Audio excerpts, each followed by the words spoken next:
Дорогие друзья, подходит к концу завершающий этап избрания молодежный парламент Республики Абхазия.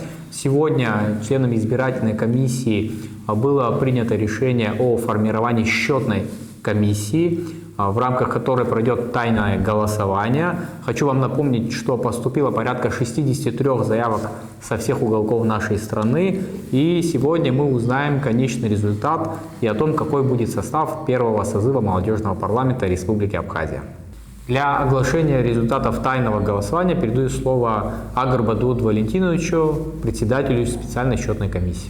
Дорогие друзья, счетная комиссия состояла из 3 членов избирательной комиссии.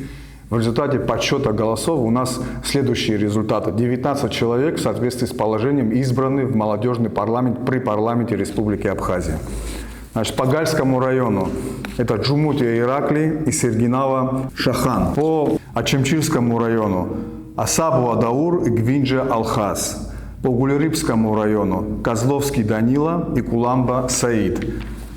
По Сухумскому району у нас там безальтернативно Минасян Роберт и Хварцкий Аслан, выбраны депутатами. По Удаутскому району Агарба Амир и Хагба София. По Гагарскому району Бгамба Арифа и Какубава Адель.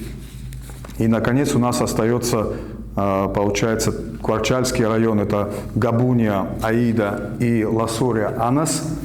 И город Сухум у нас состоит из 5 депутатов молодежного парламента, как самый большой территориальный орган. Получается, у нас там выборы выиграли Айба Александр, Арчеля Сандро, Ашуба Самей, Ходжава Даниил и Шамба Екатерина.